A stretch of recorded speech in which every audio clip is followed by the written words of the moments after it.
Alright guys, what is going on today? Welcome back to the channel. In this video, I want to talk about Momoshiki's plan with Boruto and Boruto chapter 67. So in Boruto chapter 67, we learn more information on Boruto and Momoshiki, code, and kawaki. So let's get into it. So far in Boruto chapter 67, we got to know the information regarding how Boruto survived and how Momoshiki revived him. On top of that, we had Naruto being really heartbroken by Boruto's death and Shikamaru trying to snap Naruto out of it. Now with Code and Kawaki, Code gives a warning to Kawaki saying, I may be weak now, but I'll come back stronger. So what I think is going to happen is, I think Code is going to actually kill Kawaki, or rather target Kawaki. I know he made a deal with Iida, but from the looks of it, it looks like both Iida and Code might not have the best interest for each other. Now, what I mean by that is, if you remember what she just said to Code, she's like, if Kawaki's dead, I'm going to unleash Daemon on you. And with Code saying that, oh well, I guess we're going to have to see about what happens in the future, as if he didn't mind that Kawaki being dead was good. So from the looks of it, I think both of them are going to fall apart on each other. And at the same time, I think they're actually going to get closer, in terms of romantically as well. Since Code will probably be the only one spending a lot of time with Iida, I think they will get drawn romantically with each other. Now we know that she captured Code's heart, but if you think about it, Code himself, if he becomes the full otsutsuki, he could resist her powers. And her saying a few chapters ago when they first revived Daemon, she said to Daemon that he's just a friend. Usually you don't say just a friend like that. I think there's going to be something growing between them. And she says that he's not my type. But I think in reality, they will start to grow on each other. And Daemon will be Code's little brother. The way Daemon and Code talk to each other, it's like they're becoming boys. It's like they got each other's backs. Just like how Daemon in this chapter said, who are you fighting, Code? I'll crush them for you right now. Like, man was ready to throw hands, bro. Like, that's his boy. That's his dog, you know? But overall, looking into this chapter, I do wonder what's going to happen to Naruto and Kawaki's relationship. Naruto did say that he doesn't want to throw Kawaki out, but rather his family needs to stand by him during his hard times. And with Shikamaru saying, people in the village are going to distrust Kawaki even more after what he just did. And I can actually see something like that happening, and that could lead to Kawaki destroying the village in the future. It won't necessarily be for Naruto, but rather people hating on him. Just like how he was abused by all of Kara, he hated them, and he didn't mind killing them. From Garo to Jigen to even fighting Code, like he hated everybody in Kara. So if the people in the village hate him and he turns on them, that's probably why he destroys the village. As simplistic as it sounds, you have to think about it from an objective point of view. He disobeyed Naruto's orders, and he basically killed his comrade. That's the one thing in this new generation of Leaf that they don't want, especially killing a comrade. As soon as you kill a comrade, you're basically a rogue ninja, like you're not allowed. So we gotta see what happens with Kawaki's future. I think most likely he's going to move away from Naruto and focus on his own person. Now, this is where Sumire comes into play. She trusted Kawaki back in episode 190 when they first met, and she got to know him that he wasn't really dark and evil on the inside, which explains the needle, where he was first afraid of her when he took the needle, and then he accepts the needle from her. Now, I know some people are going to say, but Sumire is this and that. The thing is, she's his caretaker, so out of the Uzumaki household, she's going to spend a lot of time with him, along with Amato. We don't know Amato's true goal with Kawaki, and Sumire is going to be the in-between. She's going to be the one protecting Kawaki at the same time looking into Amato. So if she knows that Amato is going to do something to Kawaki, she may act up and protect Kawaki, which could result to him being angry and destroying the village. But we'll see what the future holds for Kawaki. As for Shikamaru in this chapter, my boy got implanted with something by Code. Alright, looking at Shikamaru himself, when Code was holding him, Code put a belt on him because he had no way of getting inside the village. This was a perfect opportunity.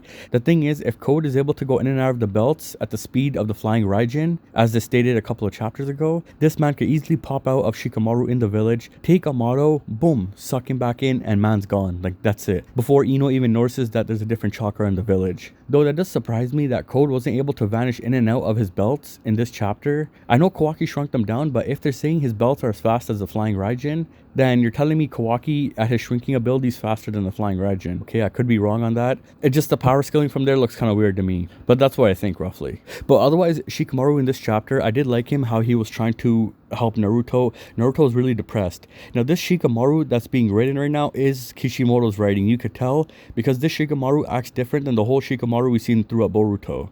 If you guys watch Shippuden, you know how Shikamaru acts, and he does act this way in this chapter. So that goes to show that Kishimoto is writing Shikamaru's character properly. As to before, Shikamaru didn't feel like the Shikamaru we knew out of Naruto and Naruto Shippuden.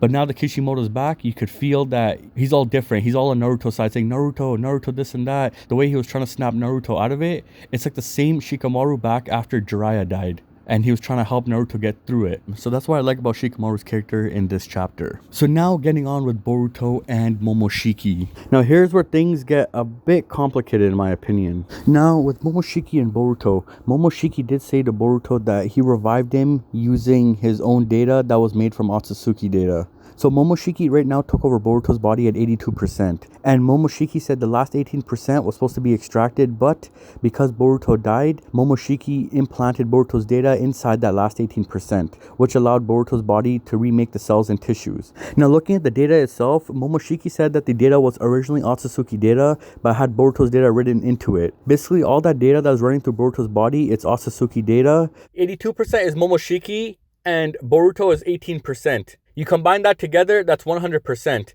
Now what Momoshiki did was, he took Boruto's data and put it in the last 18% of his own Otsutsuki data. Boruto is still who he is, but his body is now Otsutsukified. So it's weird how Momoshiki did that, but the thing with Momoshiki is what I want to talk about. So Momoshiki saved Boruto for a reason. He did it on purpose. He didn't do it just randomly. He even says himself, he's like, if you die, my soul vanishes completely. Which is the last thing Momoshiki wants to do, especially since he implanted the karma on Boruto before he died in chapter 10 and episode 65. So we know Momoshiki does not want to die. So him saving Boruto and giving him a warning, most likely Momoshiki is plotting something with Boruto to take over his body, or rather keep on living. Now this is where it gets interesting. Now this is just a theory of mine. Momoshiki is actually planning on getting to Code. He doesn't want Boruto. Now you're probably thinking that Boruto has a Jougan, Momoshiki wants a Jougan. I don't think it's that. I think that was one of Momoshiki's routes. And Momoshiki has many different routes he could take. For example, he can either take the Boruto route and maybe end up dying, or take the Code route and keep on living since Code worships Otsutsukis and wouldn't mind having his body taken over. So it's similar to Xehanort. If you guys have ever played Kingdom Hearts, there's a villain called Xehanort. He took many different routes possible, dating back years and years into the past. And that is a really smart man who knew that if one route goes down, I have a second route available. And what he did is that he would take over people's bodies. He put a piece of himself in different bodies, so even if he died in that body, he would still come back to his original self. So same thing could be applied with Momoshiki here, him having different possibilities. So what he's gonna do is, he's gonna try getting to Code through Kawaki or Boruto. He has a higher control over Boruto. Boruto's only 18%. So when Boruto in the future is fighting and he gets really low on chakra and the pills don't affect him, I think Momoshiki can come in and take on Boruto's body and boom, he's gone. So we know Momoshiki's a planner.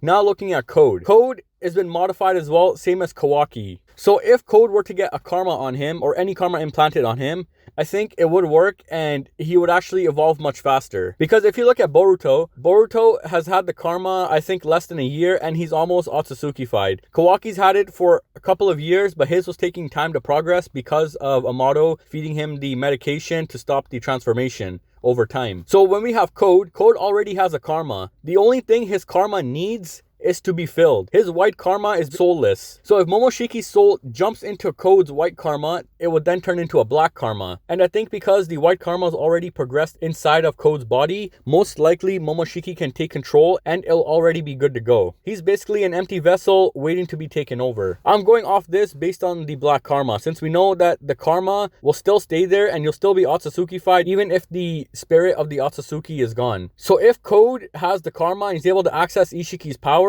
what's to say that another Otsutsuki can't get inside Code and take on the karma that's already taken over his body? So I think that's his plan, to take over Code, since Code knows where the 10 tails is. And now Momoshiki specifically stated that Boruto is 100% Otsutsukified, meaning Boruto is feedable to the tree and he's ripe. As we saw a few chapters ago, Code was saying, I'm gonna come back for you when you're ready to, to be fed. But Code doesn't know that Boruto is now 100%. So Code is still gonna attack in the future. And I think this is when Momoshiki is gonna go into action action and plan it out. He's gonna do what Black Zetsu did, where at the last second when Madara reached his peak, boom, he took him down. And I think it's gonna be the same thing here. When Boruto's fighting to a certain extent, he's gonna eventually get taken down, and this is when Momoshiki comes out and he ends up taking over Boruto and proceeds to go to Code. So Boruto being 100% feedable to the tree, if Momoshiki goes inside of Code's body, Code could easily come get Boruto and then feed him to the tree. That's why even Momoshiki himself says that you're 100% now. Meaning Momoshiki doesn't need somebody else to feed to the tree. He doesn't need Kawaki anymore. He could go into somebody who rather want the otsutsuki inside of him, and then that person could easily take on Kawaki or Boruto and give him off to the tree, and boom, he has a fruit. So I think Code will probably become an otsutsuki in the future. Most likely he might become Momoshiki's vessel himself. Because like I said, I don't think Momoshiki saved Boruto just randomly. He saved him because he knew he was going to die. And now that Momoshiki knows that Boruto is willing to kill himself to get rid of Momoshiki, he knows that he needs to prepare. And Momoshiki's a planner. You think he's gonna let all this happen? No. Momoshiki's smart just like Code. Just like how Code most likely implanted a claw mark onto Shikamaru to get into the village. So they're all smart people. Especially now that Momoshiki knows Boruto's willing to kill himself anytime, and he knows that Boruto won't come back to life, he's gonna plan for sure. Since the guy clearly said he didn't want to die. Since Boruto is his main vessel and he needs to take care of him, otherwise Momoshiki's dead instantly. So that's why I think Momoshiki is gonna plan, and he actually saved Boruto on purpose so he can use him in the future. Since he now knows that Boruto is a feedable sacrifice, and he's 100%. Now there's a couple of things I want to add before we get to the end of this video. Since Boruto had 18% left to be otsutsuki-fied, would it be possible that that 18% is actually Boruto's own otsutsuki side? Could that explain why Boruto hasn't fully transformed into a different otsutsuki? He doesn't have the horns or anything. He's more of a human otsutsuki. Because think about it, Madara, Obito, all them, as soon as they became more otsutsuki-fied, they started having their body change. While Boruto is still completely normal. So does that mean that the last 18% the Momoshiki used to heal Boruto is actually Boruto's own otsutsuki data? Since Momoshiki did say back in chapter 10 and episode 65 that Boruto possesses the blood of the one with the Byakugan, and on top of that, he says that he possesses the powers of the otsutsuki. Though there's two different variants in how you want to look at it. Chapter 10 is Momoshiki talking to Boruto about his body itself, while episode 65 is talking most likely about the jougan. Though I could be wrong on that. Only time will tell how the jougan appears and if that stuff made sense or not. Now the second thing I want to add is that the blue eyes thing that Momoshiki's talking about. Boruto says that this event just happened. Is that his blue eyes taking everything away from him? Momoshiki laughs and says no, it isn't. So now Boruto is actually more scared than before that he's actually going to do something horrible. Now this could lead to Boruto leaving the village in the future once he finds out that he's a threat. Because if Boruto knows that he's gonna have everything taken away from him, his best chance is to stay away from everybody. Which could explain why he actually leaves the village in the future, most likely with Sasuke if anything, and he only comes back when Kawaki decides to destroy the village. But Boruto's blue eyes taking everything away from him, the event is still to happen. And I said this in the 66 review as well. I think Boruto having everything taken from him is a person rather than a thing. Or it could be both. Since we do know the village gets destroyed, and in a couple of openings we always see the village being destroyed. So I think it could be a hint that him losing everything is the village. Or rather, it could be everything inside the village. Because I think the blue eyes has to be a special person to Boruto. It could be either Himawari, Naruto, Hinata, Sarada, Mitsuki. Though in my opinion, I think it has something to do with Sarada since she's the only one that mentions his blue eyes. So I think most likely it may revolve around her. So the final thing I want to add is Damon's eyes. Now isn't it weird that Damon's eyes aren't active right now? I went back in a few chapters and looked at chapter 59 and 60.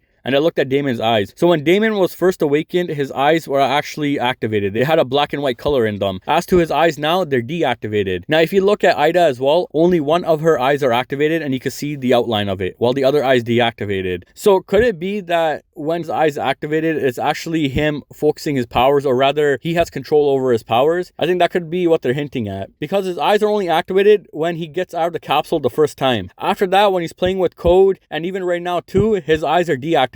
So I think he only activates them when there's a threat and he actually needs to do something. And it allows him to channel his powers. Though we don't know all of Damon's abilities right now, Ida did tell Damon not to tell all of his abilities to Code. So it is a bit weird with his eye. Though I had one small theory, I think his eye has something to do with night and day. Right now it's nighttime and his eyes are deactivated. I think during the daytime his eyes get activated. Because it's weird that Ida has some moon symbols on her and everything. So it could be something to do with night and day, the stars, the sun, and and the moon. Though that's just an idea. With Kishimoto writing, he's probably gonna come up with something no one's gonna be expecting. And I'm actually hyped for the next chapters and what's gonna happen in the next few chapters. Most likely it's gonna be the time skip, but we'll see how everything goes down. Anyways, this is what I think. Let me know what you guys think. Thanks for watching, everybody. Please comment, like, and subscribe, and stay tuned for more videos to come.